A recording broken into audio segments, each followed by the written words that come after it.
할렐루야. 5월의 마지막 주일에 예배의 자리에 나오신 성도들을 주님의 이름으로 환영하고 또 사랑하고 또 주님의 이름으로 축복합니다. 오늘은 교회력으로는 성령 강림 주일입니다. 부활절 이후에 7주가 지난 50번째 날을 오순절 성령 강림 주일로 전 세계 교회가 함께 지키는 것입니다. 성령은 진리를 깨닫게 하시고 증거하게 하시는 영입니다. 말씀을 조명하시고 우리 안에서 역사하사 말씀대로 순종하게 하시는 영이 성령님이십니다. 오늘 예배 자리에 달려나온 성도들에게 성령의 충만한 역사가 강력하게 임해서 진리가 깨달아지고 믿어지며 육신의 질병이 떠나가고 마음의 상처까지 치유되는 영육 간의 대부흥이 일어나기를 주 예수 그리스도의 이름으로 축복합니다.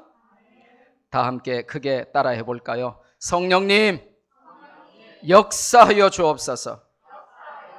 성령님, 영육을 살려 주옵소서. 그렇게 되기를 믿음으로 동의하십니까? 믿으십니까? 시편 119편은 히브리어 알파벳 22글자를 가지고 한 글자에 8절씩 모두 176절로 된 답관체시라고 배워오고 있습니다. 오늘은 6번째 시간으로 65절부터 72절까지의 8절 말씀을 살펴보려고 합니다. 오늘 본문은 히브리어 알파벳 9번째 단어인 테트라고 하는 이 단어 알파벳 글자를 각 절의 머리 글자로 사용을 해서 성경이 시작됩니다. 그러니까 65절 시작할 때도 테트라고 하는 저 히브리어 알파벳으로 시작하고 66절, 67절, 72절까지 전부 테트라고 하는 단어로만 이제 오늘 이 본문이 시작이 되는 것입니다. 근데 저 글자를 잘 보세요. 뭐 닮았습니까? 이 글자는 바구니와 뱀의 형상에서 유래한 것입니다. 오늘 이 본문은 말씀의 유익과 고난의 유익, 그리고 말씀과 고난의 상관관계를 자세히 설명하는 매우 중요한 성경 본문입니다. 이 말씀을 통해 은혜 받고 특별히 성령 강림 주일에 나만 성령 충만 못 받는 일이 없도록 하나님의 말씀에 주목하여 좋은 것을 얻고 성령 충만함을 받는 그런 시간 되기를 주님의 이름으로 축복합니다. 첫째로 본문은 말씀의 유익을 알려주십니다. 입에 맛있고 좋은 음식도 몸에는 안 좋은 독이 될 수 있습니다. 패스트푸드나 탄산음료나 밀가루 음식 등등이 그렇습니다. 하지만 하나님의 말씀은 맛도 좋을 뿐 아니라 유익하기까지 하다 하는 것이 오늘 성경의 가르침입니다. 일석이조의 말씀이죠. 그런가 하면 입에는 너무나 쓴데 몸에는 좋은 음식도 많습니다. 말씀도 그렇습니다. 모든 말씀이 다 내 귀에 듣기 좋거나 내 입에 달지는 않을 것입니다. 하지만 혹시 내가 듣기에 거북하고 무섭고 싫은 말씀이라도 하나님의 말씀은 반드시 나를 살리는 유익한 말씀임을 명심하셔야만 합니다. 그러면 구체적으로 오늘 성경이 알려주는 말씀의 유익은 무엇입니까? 첫째로 하나님은 말씀에 약속하신 대로 나를 선대하시는 분이다 하는 것입니다. 무슨 말이냐 하면 말씀은 하나님의 선하심을 알려주고 증명하는 그런 유익을 우리에게 준다는 것입니다. 본문은 하나님의 선하심에 대한 삶의 고백이자 찬양이며 믿음의 인정입니다. 이전에도 나를 선하게 인도하신 하나님께서 장래에도 나는 비록 그 길을 모르지만 장래에도 나를 가장 선한 길로 인도하실 분이심을 고백하고 찬양하고 인정하는 것입니다. 여기서 한글로 번역된 이 선대라고 하는 단어도 늘 우리가 수십 번을 살폈던 바로 그 히브리어 단어 토브가 사용되었습니다. 토브가 뭐라고 배웠습니까? 아름답고 행복하고 좋고 기쁜 모든 것의 총체, 모든 좋고 아름답고 귀하고 탁월하고 멋진 것의 총체가 바로 토브입니다. 그래서 토브 예식장, 토브 사진관, 온갖 업체에, 사업체에 이 토업을 붙이죠. 힘들고 괴롭고 아프고 눈물 날 때마다 나를 선대하시는 토부의 하나님을 기억하시기를 바랍니다. 그래서 하나님의 약속을 배우고 알고 믿는 것이 너무나 중요합니다. 시편 기자가 겪었던 삶의 여러 가지 고통과 문제들 가운데서도 하나님의 약속을 알고 믿었기에 흔들리지 않았고 승리할 수 있었습니다. 말씀은 나를 향한 하나님의 계획이 선하심을 알게 하고 믿게 합니다. 모든 것이 지금은 비록 이상하게 굴러가는 것 같고 내가 도무지 이해할 수 없는 당황스러운 것이라도 결국에는 모든 것이 합력하여 선을 이루게 하시는 분이 우리 하나님이심을 알려주는 거죠. 그래서 지난 시간에 우리 고신대학교 여자신학원 연세 많으신 권사님 이름이 황말순이다 그랬죠. 예, 황말순 뜻이 뭐라 그랬어요? 황당한 말씀이라도 순종한단 말이에요. 로마서 8장 26절에서 28절에 여러분이 너무나 잘 알고 또 외우고 또 자자손손 전달해야 할 귀한 말씀이 등장하죠. 같이 읽을까요? 이와 같이 성령도 우리의 연약함을 도우시나니 우리는 마땅히 기도할 바를 알지 못하나 오직 성령이 말할 수 없는 탄식으로 우리를 위하여 친히 간구하시느니라. 마음을 살피시는 이가 성령의 생각을 아시나니 이는 성령이 하나님의 뜻대로 성도를 위하여 간구하심이니라. 우리가 알거니와 하나님을 사랑하는 자 곧 그의 뜻대로 부르심을 입은 자들에게는 모든 것이 합력하여 선을 이루느니라. 아멘. 비록 지금은 내가 이해할 수 없는 방향으로, 도무지 내가 동의할 수 없는 방향으로 일들이 벌어지고 일어나는 것 같아도 하나님을 사랑하는 자 곧 그의 뜻대로 부르심을 입은 자들에게는 모든 것이 합력하여 선을 이루는 줄로 믿습니다. 그거를 어떻게 알 수 있냐? 말씀을 통하여 알 수 있다는 것입니다. 말씀이 없으면 우리가 깜깜이로 살아서 불안할 건데 하나님의 말씀이 놀라지 말아라, 염려하지 말아라, 지금 네가 조금 넘어져도 이게 끝이 아니고 세상은 마귀는 너를 향하여 끝이야 라고 해도 하나님은 괜찮아, 다시 시작하면 돼, 일어나면 돼, 내가 나중에 굉장한 걸 예비했어 라고 하는 것을 말씀을 통하여 알 수 있다는 것이죠. 두 번째로 말씀의 유익은 최고의 배움과 깨달음에 관한 것입니다.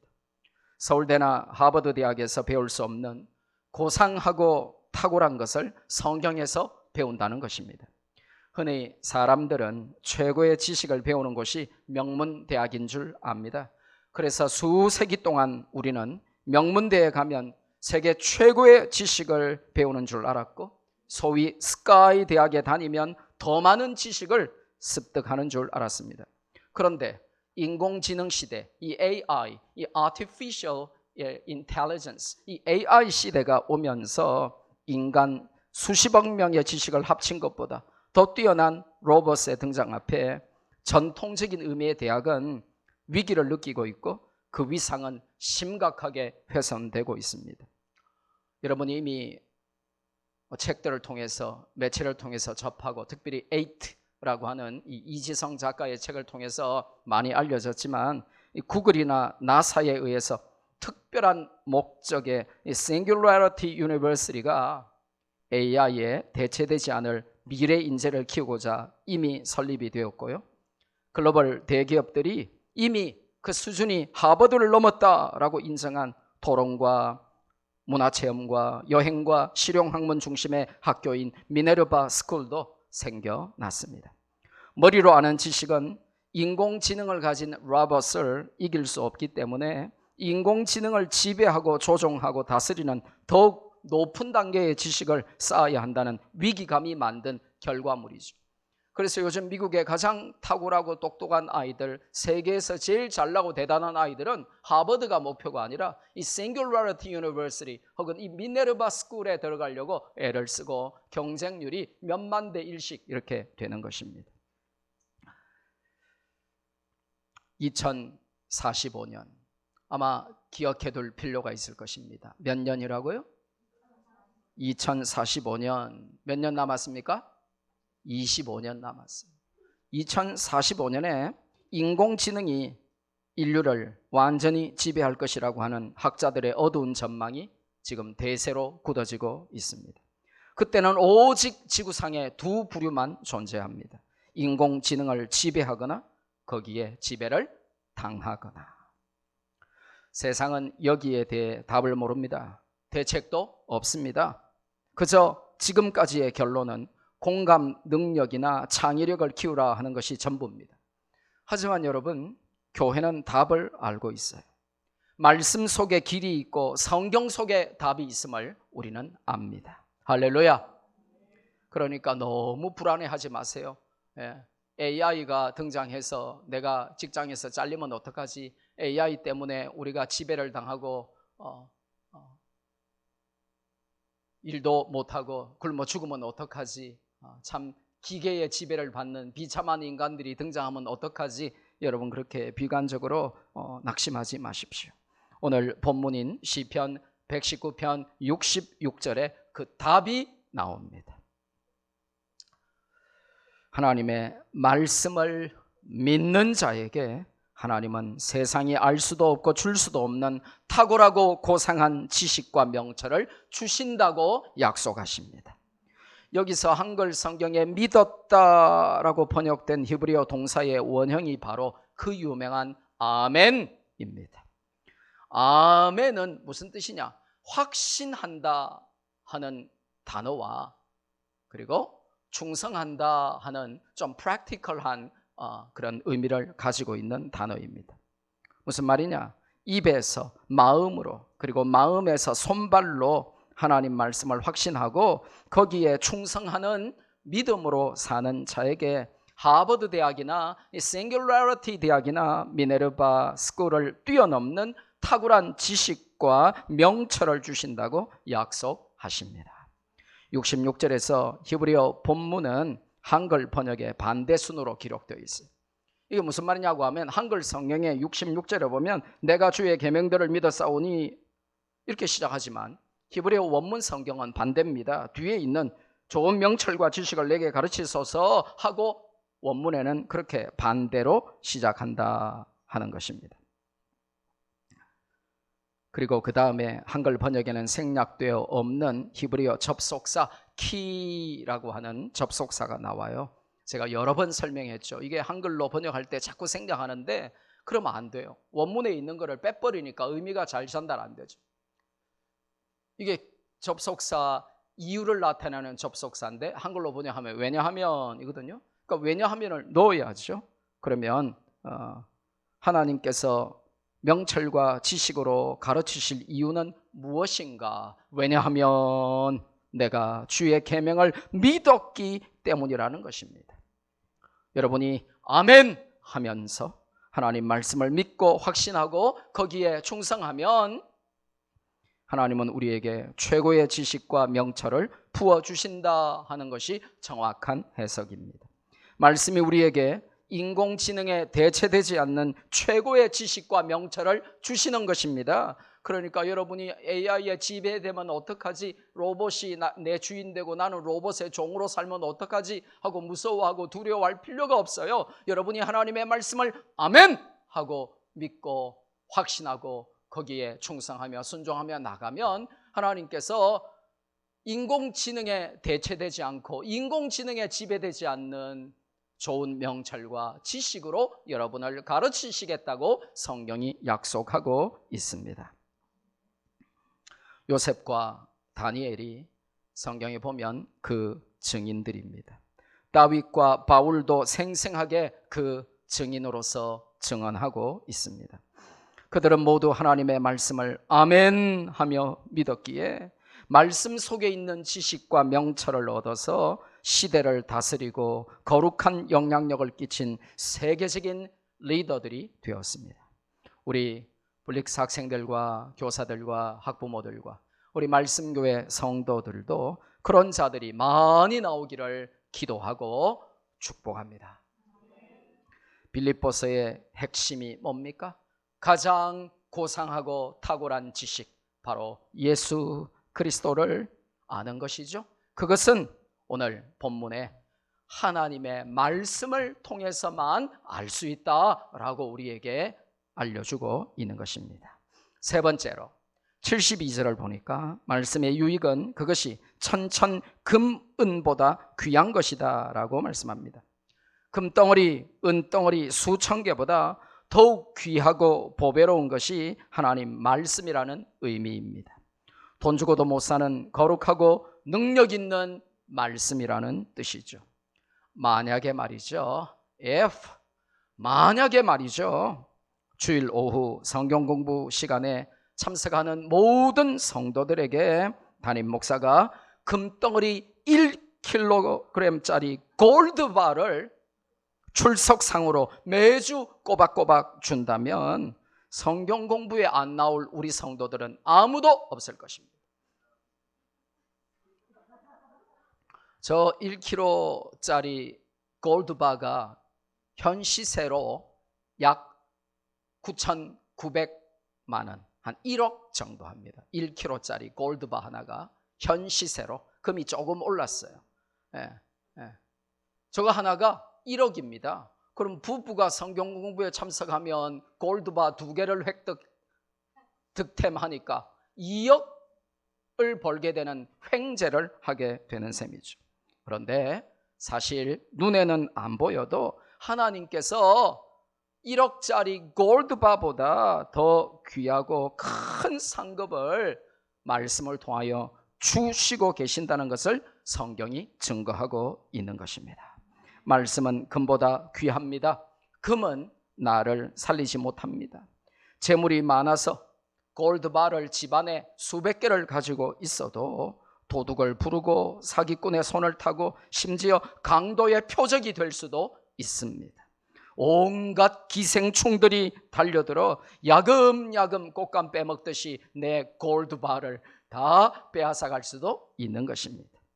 그런데 하나님의 말씀이라고 하는 이 금은 보화는 세상에서 제일 값나가는 금보다도 다이아몬드보다도 값진 것인데도 도둑이나 사기꾼들이나 기생충들이 빼앗아갈 수가 없다고 성경이 알려주십니다.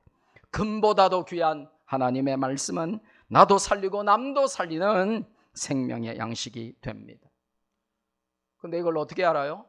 말씀의 가치, the value of the word of God, 하나님의 말씀의 가치를 알아야 그것이 얼마나 좋은 것인지 알게 된다는 것입니다.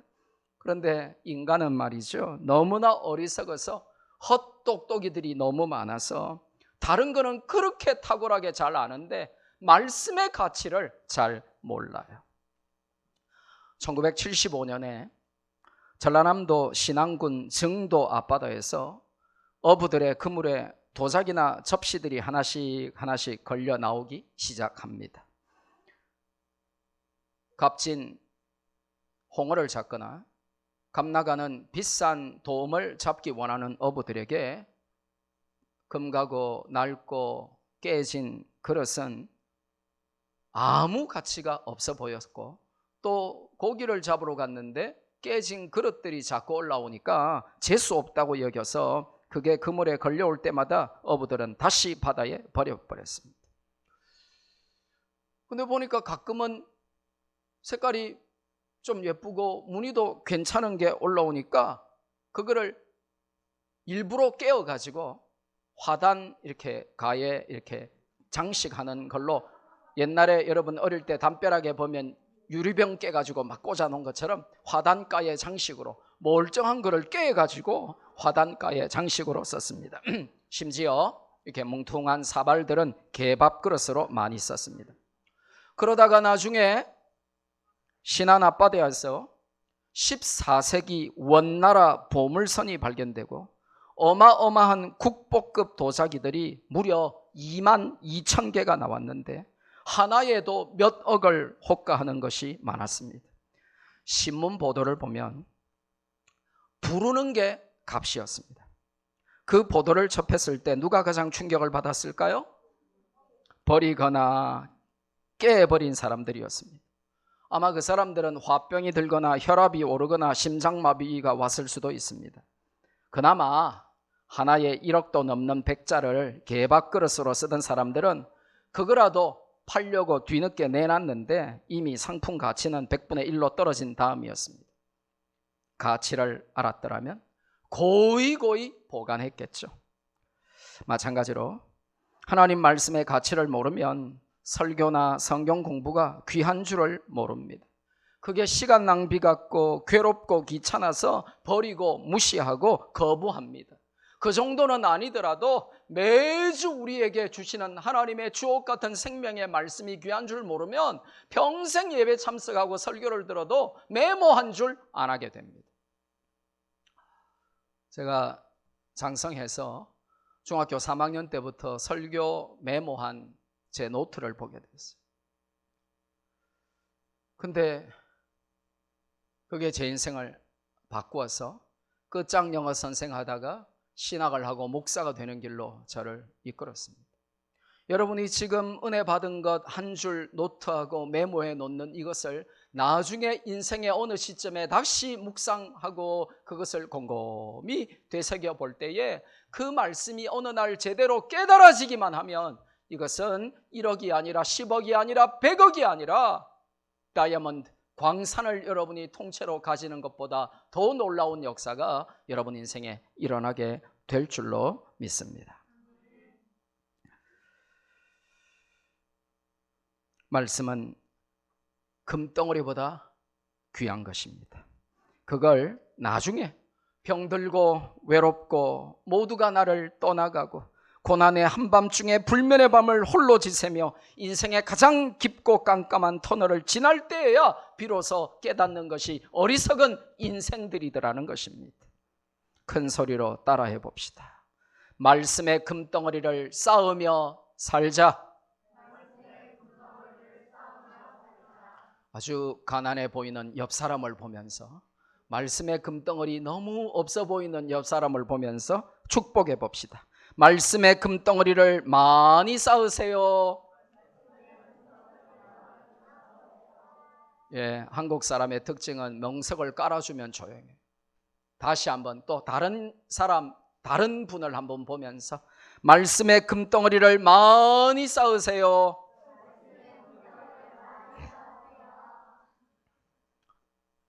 말씀이 가득해야 진짜 부자인 것입니다. 저는 이렇게 부자가 아니잖아요. 뭐냐면 뭘 저금도 하고 뭐 땅도 있고 집도 있고 이래야 부자인데, 저는 매달 들어오면 생활하고 헌금도 하고 나면 항상 한 푼도 없거든요.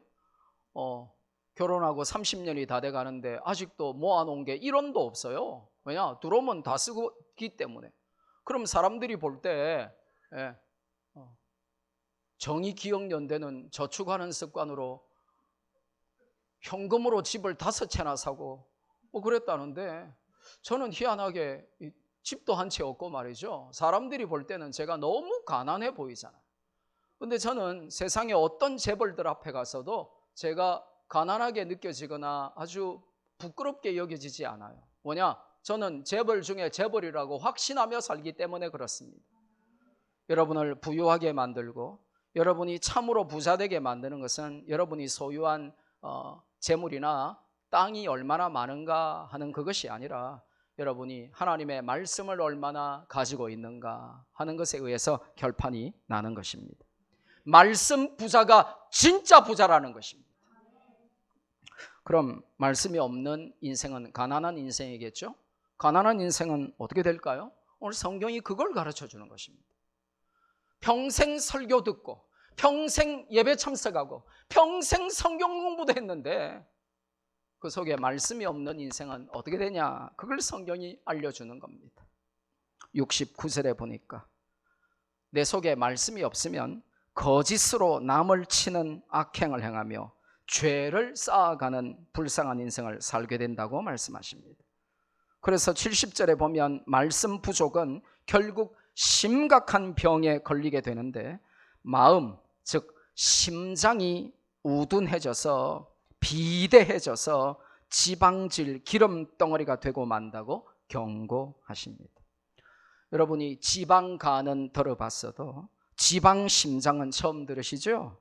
시편 16편 7절을 보면 하나님의 말씀으로 훈계를 들어야 양심이 제대로 작동해서 밤마다 심장이 우리를 교훈하게 되는데, 말씀이 없는 심장은 양심이 제대로 작동하지 않는 지방 덩어리에 불과해서 병에 걸리고 만다고 하는 것입니다. 본문은 우리의 결단을 촉구하며 도전하고 있죠. 말씀 없는 가난한 인생이 되어서 기름덩어리에 불과한 인생을 살 것인가, 아니면 말씀으로 부자가 되어서 마음이 행복하고 즐거운 인생을 살 것인가를 오늘 결단할 수 있기를 주님의 이름으로 축복합니다.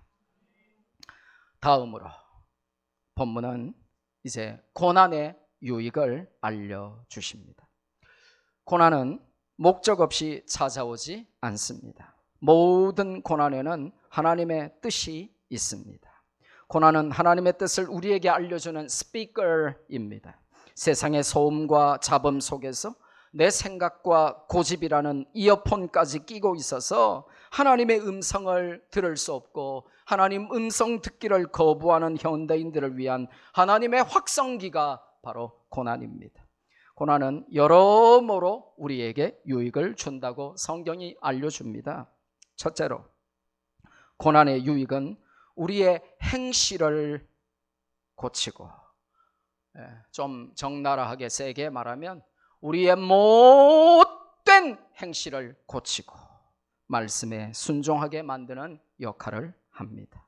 67절에 보니 내가 고난당하기 전에는 그릇 행하였더니 이제는 주의 말씀을 지키나이다 라고 시편 기자는 고백합니다. 어리석고 교만한 인간은 고난이라고 하는 과정을 통해서 고집과 아집과 교만과 자존심을 버리고 창조주 하나님을 바라보게 된다는 것입니다. 말씀을 괴로워하고 말씀에서 탈출하여 세상에서 방황하며 죄를 먹고 마시다가 하나님께서 보내신 허락하신 고난을 통해 회개하고 돌이키게 되어서 살 길을 얻으며 결국에는 말씀에 순종하는 것만이 정답임을 알고 말씀을 준행하며 살게 된다는 것입니다. 그 과정이 길고 오래 걸리는 죽을 때 되어야 깨닫는 불쌍한 인생이 있고, 빨리 깨닫고 신속하게 회개하고 돌아와서 매를 덜 맞고도 말씀에 순종하는 복받은 영혼이 있는 것입니다. 말씀이 절대 기준이기 때문에 말씀 밖으로 가면 그것이 죄가 되고 고난을 부르는 자업자득이 됨을 성경이 알려주고 있습니다. 하나님께서 허락하신 고난은 반드시 하나님의 목적을 이루기에 가끔 내 인생에 고난이 와도 즉시 깨닫기만 하면 유익이 됨을 알 수 있습니다. 두 번째로, 고난의 유익은 71절에 등장합니다. 고난당한 것이 내게 유익이라. It is good for me to be afflicted. 이로 인하여 내가 주의 율례를 배우게 되었나이다. So that I might learn your decrees. 무슨 뜻입니까? 고난을 당하기 전에는 불법인 줄도 모르고 인생을 즐기며 죄를 죄인 줄도 모르고 살았는데 고난을 받아보니까, 고난을 당해보니까 하나님의 기준이 뭔지 알게 되었다는 것입니다. 여러분, 헌법 다 아십니까? 육법 전서 다 외워보셨습니까? 헌법은요, 총 10장 103조항으로 되어 있습니다. 수십 년을 외워야 외웁니다. 죽을 때까지 외워도 못 외우는 사람이 99%입니다. 알아도 못 지키는데 하물며 모르는 법을 어찌 다 지키겠습니까? 여러분, 형법 아십니까? 자그마치 372조로 되어 있습니다. 알고도 못 지키지만 대부분은 몰라서 못 지킵니다. 그러나 모른다고 해서 면죄부가 주어지진 않죠. 그래도 법을 어기면 벌을 받는 것입니다. 여러분이 재판장에게 외치기를 저는 법대를 안 나왔다 하거나 저는 사법고시를 합격하지 못해서라고 변명해도 절대 안 통합니다. 왜요? 상식적인 선에서 해서는 안 될 것을 우리는 이미 유치원에서부터 다 배웠기 때문입니다. 하나님의 말씀도 마찬가지죠. 모른다고, 안 배웠다고, 나는 성경 공부 늘 도망다녀서 잘 모른다고, 우리 목사님은 설교할 때 매일 전도해라 소리만 해가지고 내가 다양한 말씀을 배워본 적이 없다고 여러분이 거짓말로 항변해도 하나님 앞에서는 안 통합니다. 그래서 알아도 못 지키고 몰라서 못 지키고 우리가 하나님의 말씀을 안 배우고 멀리 하였기 때문에 이 말씀을 지키지 못해서 하나님 앞에 부끄러울 때가 너무 많습니다. 그래서 하나님은 우리에게 고난을 통해서 말씀을 각인시키십니다. 영적으로 민감한 사람들, 은혜로 사는 사람들은 제가 말하는 의미를 금방 알 수 있습니다. 과거에 우리가 연약하고 부족하고 어리석어서 말씀대로 살지 못했을 때 실수하고 넘어지고 참으로 내 삶이 초라하고 부끄럽게 여겨졌을 때 하나님은 고난을 통해 말씀을 우리 머리와 가슴에 각인시켜 놓으셨던 것을 말입니다. 고난은 말씀을 배우고 깨닫는 도구가 됩니다. 어리석은 인간은 고난을 통해서 하나하나 진리의 말씀을 배워갈 뿐이죠. 그런데 우리는 질문하죠. 외치죠. 고난을 당하기 전에 이 말씀을 배우고 알고 이 말씀을 붙들고 살았더라면 얼마나 좋았겠냐 하고 늘 뒷북치며 후회하는 것이 인생입니다. 마지막 세 번째로, 말씀과 고난은 뗄 수 없는 깊은 관계가 있음을 성경이 알려줍니다. 오늘 본문은 말씀과 고난의 상호 불가분의 관계, inseparable relationship between God's word and affliction, 이 뗄 수 없는 말씀과 고난의 관계를 우리에게 강조하고 있습니다. 먼저 고난은 우리가 신자이거나 불신자이거나 신불신을 막론하고 모든 인간에게 공통적으로 닥치는 것입니다. 우리의 죄에 대한 징계의 의미로도 고난이 오지만 실수나 방심이나 심지어 타인의 잘못으로도 고난은 우리에게 찾아옵니다. 그러나 그 고난에서 벗어나고 그것을 해결하는 말씀은 모두에게 공통적으로 주어지는 것이 아니라 오직 하나님의 언약 백성인 자녀들에게만 독점적으로 주어지는 것입니다.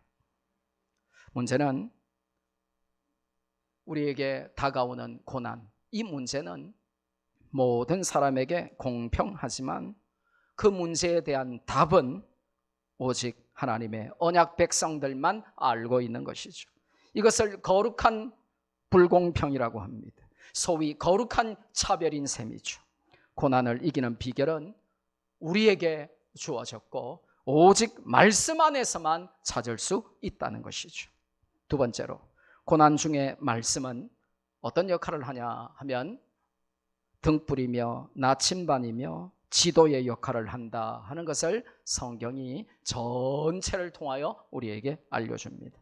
말씀은 나그네 순례자의 길을 걸으며 온갖 고난 중에 있는 자에게, 오늘 하루도 수십 번 넘어지고 깨어지고 이 순례의 길을 포기할까 하는 마음을 먹는 자들에게 하나님의 말씀은 유일한 빛이요 소망이며 길이고 답이다 하는 것을 우리에게 알려줍니다.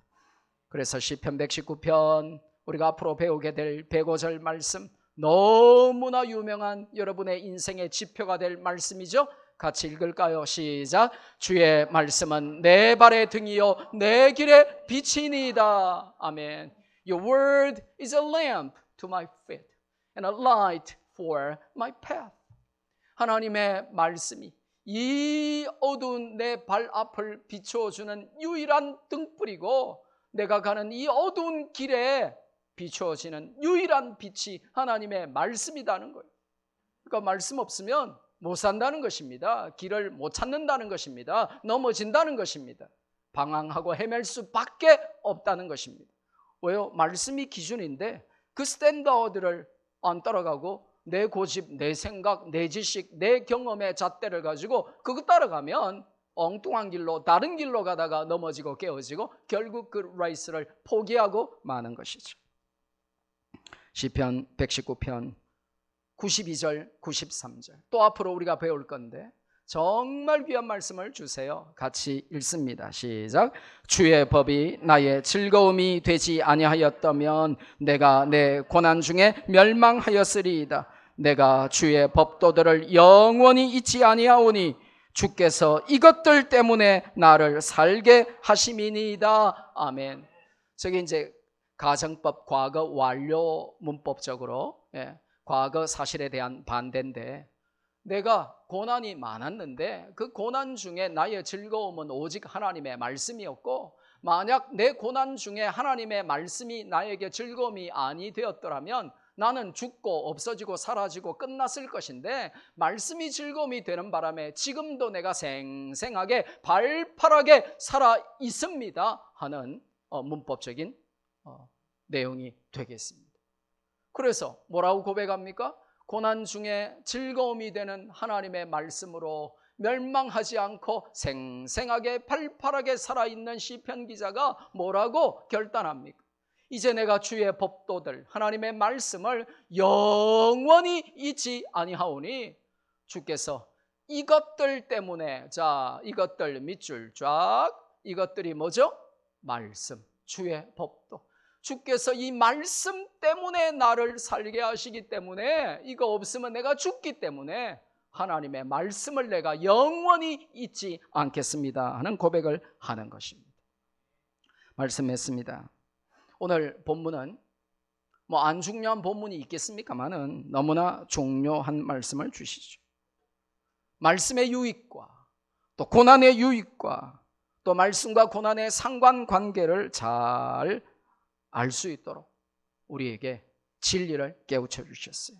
그래서 이 말씀 붙들고 어떤 고난도, 여러분 인생의 어떤 시험도 말씀으로 이기고 말씀으로 승리하여 하나님께 영광 돌리는 우리 말씀교회 성도들 되시기를 주님의 이름으로 축복합니다.